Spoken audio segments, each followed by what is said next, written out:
South Africans, I'm going to attach a video of Minister Kubai where she's heard asking that all illegal immigrants leave our country.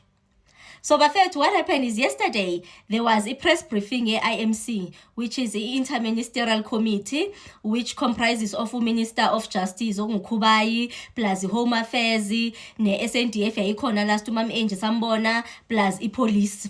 So, babe khona, bebheke a union building. So that was last week. Then, on lapho ke uyabona ukuthi bebesasihorisa vele. Bebesagcina into ba no intambo sengakubo. Bengeka realize into ba intambo asisekho ngakubo ncama.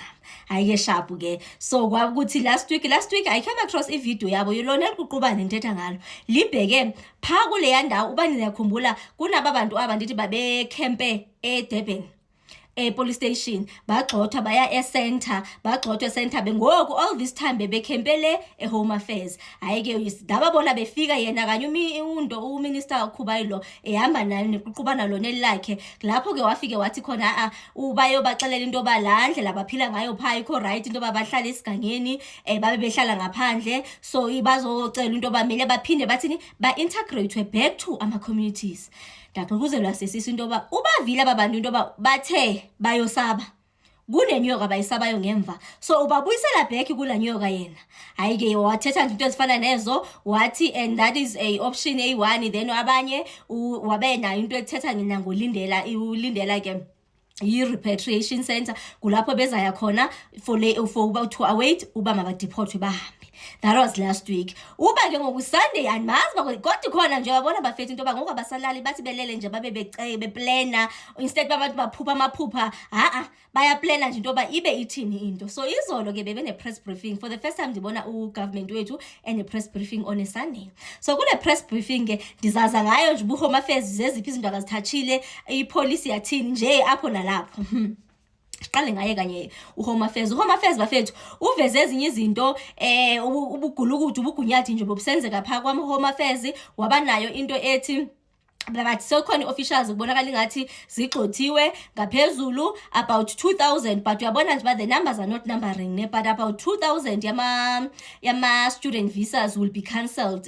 Uyaqonda nje into inyoba it's way more than that but ke waveza into enothi about 2000 azokhancelishwa because babonile nje into kunobuqhophololo benzekayo apho wabesixela noba they are about 832 ama immigration officers meaning ba short staffed. Kukuthi uVuyo Zungula une-suggestion akayivezile uVuyo Zungula yi-leader ye-ATM uveze i-suggestion ethi how about phofu send i-proposal formal proposal uba why bengabe bethatha amapanyapanya ke ngala ma-traffic cop kapanyaza nengamapanyaza amapanyapanya ama-green beans abanxiba uniform efana nejezi yona leya so wathi kutheni ungathathwa bona bahambe bayoncedisana nantoni ne-immigration which is a good suggestion.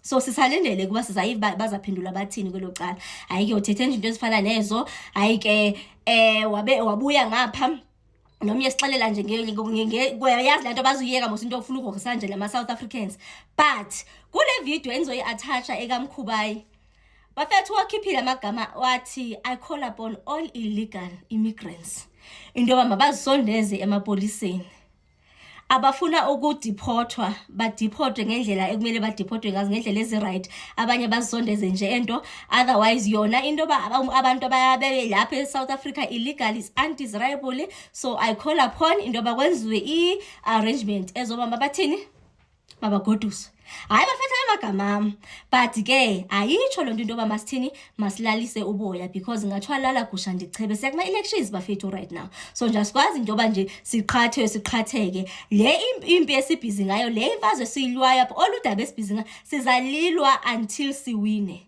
we shall fight until we win. So nje I thought I should give you the heads up when it comes to that. Now abaseMalawi hayike bafethu sebehambile bengike ndayithatha on one of my videos into iMalawi nayo seyihambile bathachile nakuyo as well.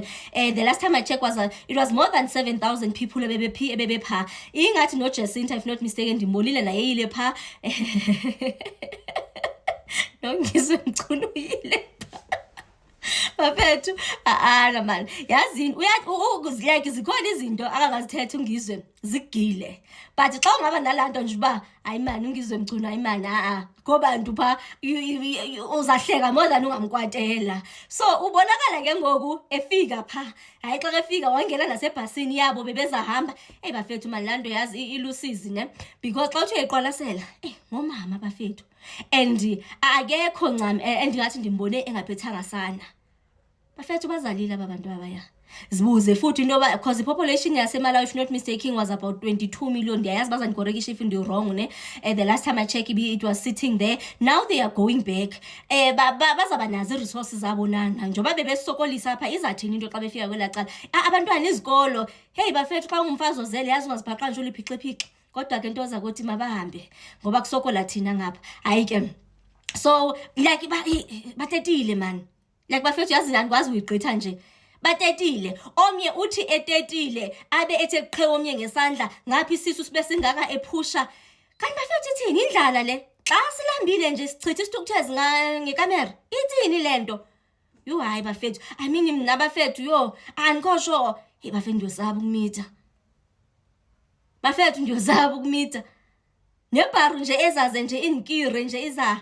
Hayi asuba nani zalanga hayi bafethu ngithetha nje into yoba la qhu hayi bafethu hayi yo sha so uyabonakala ke ungizwe hayi uyafika ke apha ebhasini yabo. I think nje it was in a comfortable and a safe environment or safe space for him into bakwazi nokungena wangena hayi wababhabhayisa hayi baba yini you know ukuthi some you'd expect them to be bitter but ke bakhona ba understandayo nyani into basijongene nengxaki nathi hayi they went so kubone bitter bambhabhayisa nabo wathi hanande kahle nolungisa emakhaya nolungisa izweleni sizokwazi ukuchakelana ngapha na nje wathetha kamnandana wethu xa kagquli wathi yena nqwa yabona la phathi kanqwa xa sekabavayiza itayile igeza kodweli so nje that's more or less about it. So ndize attach i-video kaKhubayi uMinister of Justice apho esithi I call upon all illegal immigrants to abide and comply by our laws and vamos.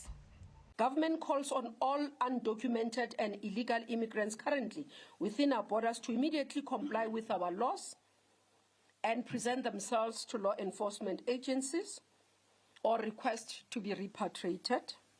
Our authorities are working with several countries that are also voluntarily repatriating their citizens back to their countries of origin. The South African government will not tolerate the circumvention of our immigration systems and laws. We also call upon employers to refrain from transgressing immigrations and labor laws.